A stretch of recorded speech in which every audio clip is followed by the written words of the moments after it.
Sulia. Hi guys, this is Sulia and I'm Selwyn, the playmaker, and I'm here today with Zuu, the god. Joseph, aka Joe Lord.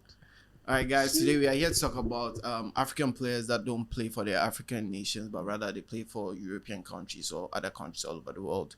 We've seen people like Zidane, who originally is from Algeria but played for France, someone like Benzema also from Algeria, Ben Arfa, Tunisia, Mario Balotelli, our own Ghanaian, played for Italy. In history, we've seen Gerard Asamoah, also a Ghanaian, but played for Germany. Michael Odonko, same thing.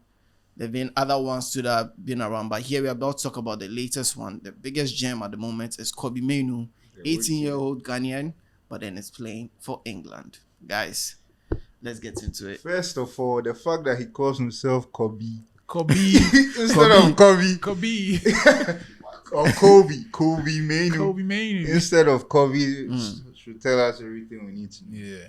His father probably told him that Charlie, those Ghana people there, Charlie, England all the way. I mean, can you blame him? You can't blame him. Can you? Why not? Because I would do the same thing. I mean, we see this all the time. Every time Ghana goes for tournaments, we see the poor communication with the players and the FA, poor structure, poor organization, money issues. And then you see England there. I mean, they don't win a lot. Ghana too doesn't win, so it's okay. But now, you see England, everything is working. The system is working. The system is working 24/7. And another thing I want to say about these kids is usually they come up through the academies, the academy and the youth system of those international teams. Yeah. So they already desire to play for the first. Exactly. Like their natural thoughts is, okay, I'm under 17 now, I'm under 20 now, I'm under 23. I need to make it to the first team. And look at Ghana, I'm serious. At the end, when you see the guy, now you come and say that, come and join us. Meanwhile, his mind has always been, England has been chasing him since he was 12 years old. He has been striving to play for England since he started. So it's only at the end where Ghana is now saying, Charlie. Right now, you hear that the FA has contacted his family and said, bro, I think it's too late. And just watching the last AFCON, seeing guys like Inaki's, come. You see, Inaki's situation is even funny because he had a brother as well who was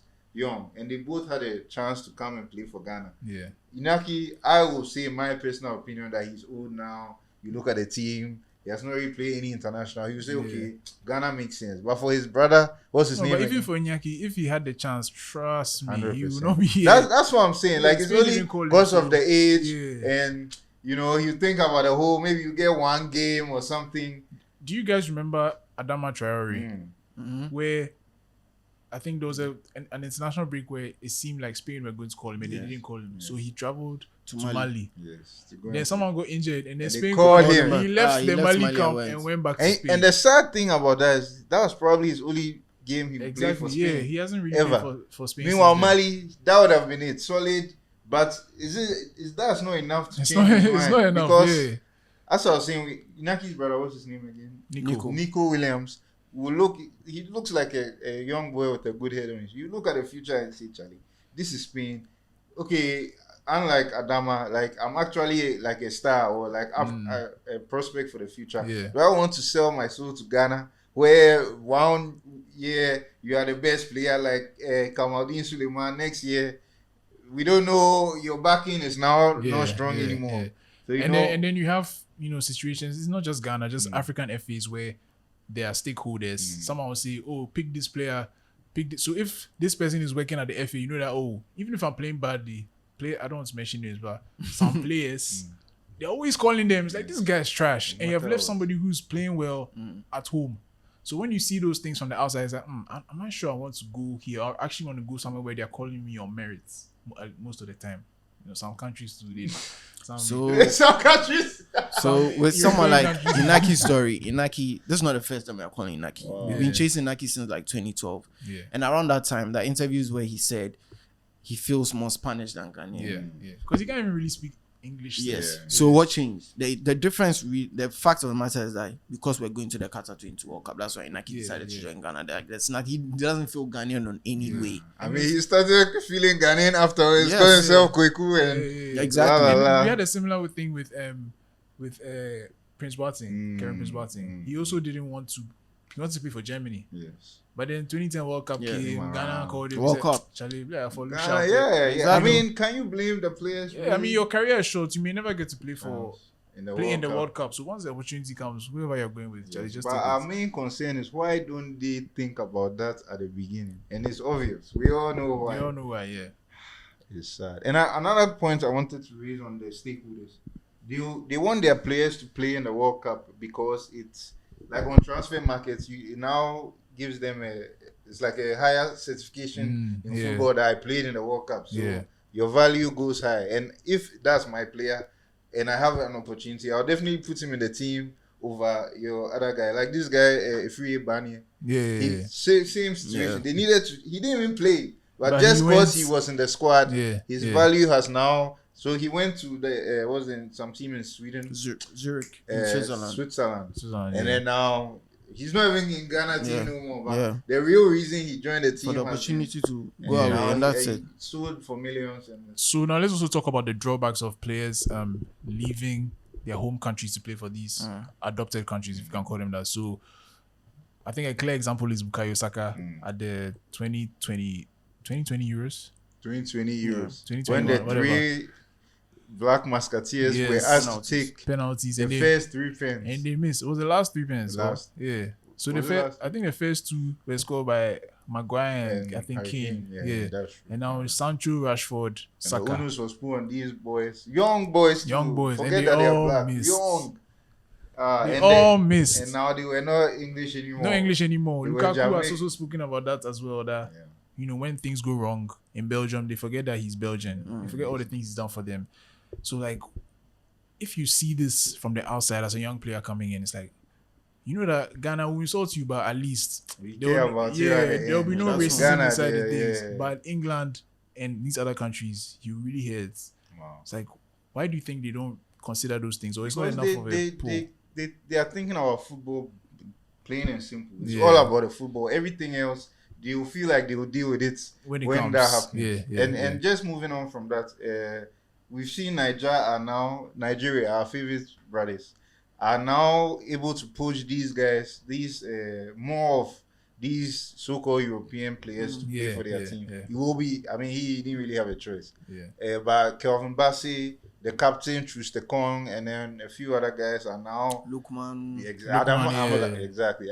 People who, on their very good days, they can definitely play for another country, but they chose to be patriotic. And Yannick Boulassi was also speaking about it on a Filthy Fellas podcast, that his whole life, Congo, he didn't care. He wanted, but even his parents were telling him that no, try and play for England, but he said no. He wants to do something for Mali. It's Congo. Congo. He wants to play, so that's why some people, Aubameyang as well, chose to play for Gabon, despite France. And Koulibaly, I think Koulibaly is one of the players who probably had a really good chance to play for France because he was even born there, and he's like, nah, I'm playing for Senegal. Another person is Zaha as well, because he did play for England at least once.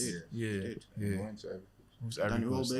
Welbeck, I think that's one of the biggest names aside from Balotelli. One of the biggest names that we've chased, and I think we felt like we're kind of close.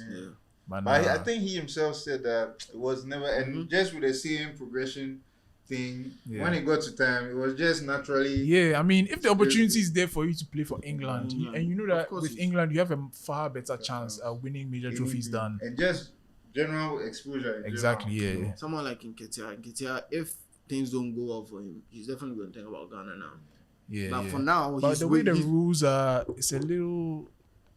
With his age, having to change nations, I think you have to wait for a period. But I also feel like another strong reason why people are going to be choosing African countries now is I feel like, I don't know if clout is the right word, but right now the whole African culture, Afrobeat, Jollof, it's cooler to be African now than back then. Right now people want to affiliate themselves with African culture way more than maybe 20 years, 10 years ago. So they will just feel like, AFCON is also now a cool thing to be. Now they are changing the time, but I feel like when it was in January, all the focus could be on AFCON for just a month. And everybody will watch and see, what's going on in Africa. So that's just a few other factors. One thing that Nigeria too is doing very well is that, Nigeria has a lot of old players in England, especially someone like Okocha and some other guys like Kanu and all that. So there's kind of there's kind of like a little committee over there in England who's able to attract some of these boys to the Nigerian national team. That's why they are getting them quickly. Ghana, I think we need to also get to that because we also have Ghana. You see, and Ghana.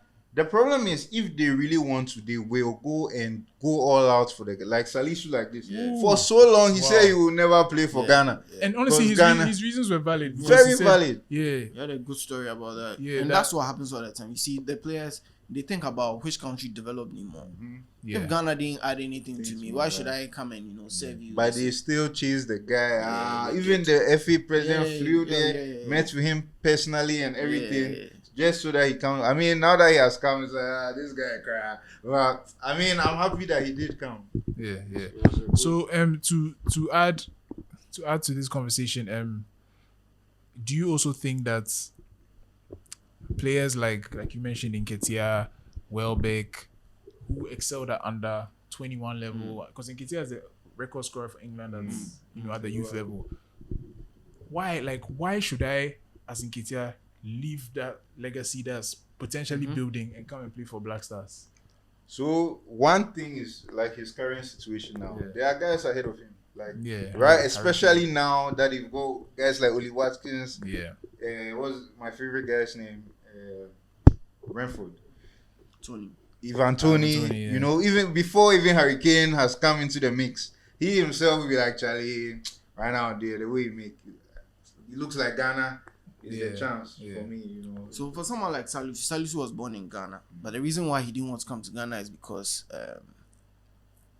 when he was in the youth level, he wanted to join the under 20, under 17 or something. One of the coaches or managers in that period asked his mother to come and pay something before he scored. Normal Ghana things. And he's not from a rich background, so his mom had to sell certain things to get into the team, but he was still not selected. Wow, that's crazy. And there was this agency, so he wasn't selected to the national team. That would have given him a chance to go somewhere because pay and all these things. Exposure. And then agency got him when he was somewhere in Kumasi, scouted him straight to Real Valladolid youth team.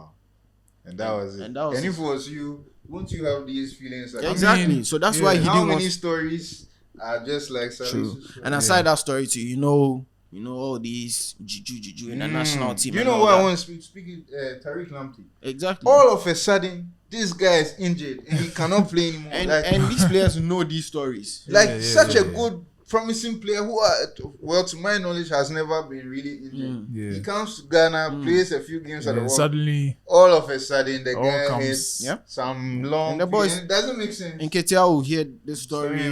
Kobbie Mainoo will hear this story. Their parents also do the stories, and their parents actually were born here, so they know because you can't dismiss it because as long as there's a good side, there's definitely the evil that's also waiting. So you know. And so just to wrap up the conversation, I think the trend, what do we think the trend going forward is going to be? Do you think we'll see more players come back to play for African countries, or we are just always a second choice? I feel like being African is now becoming cool. Even in America, even outside football, just culture-wise, music, food, just travel, even with the history of Afro Nation and Afro Future and all that. It's just cool to come to Ghana. So if you're a footballer and already your home country is not really giving you a look in and you get a chance to play for Africa, an African country, you hold because it's just cool to go and represent them and come back. So to finish it up, I think to attract certain players like Kobbie Mainoo in the future. And what's this guy in Leverkusen? Jeremy Frimpong. Kobbie Mainoo has been training in St. George's his whole life, Carrington and all that. So you need to be able to create certain environments like that over here for them to come. So speaking of that, the African games that's happening, please, we need to maintain these facilities to help our guys because there's so much talent to grow. And that will be the only way to attract these guys. So that was the discussion on we talking about our diaspora players playing for our national teams. We need to have the best facilities to bring them in and make them comfortable over here, and we'll be able to bring in players like Kobbie Mainoo.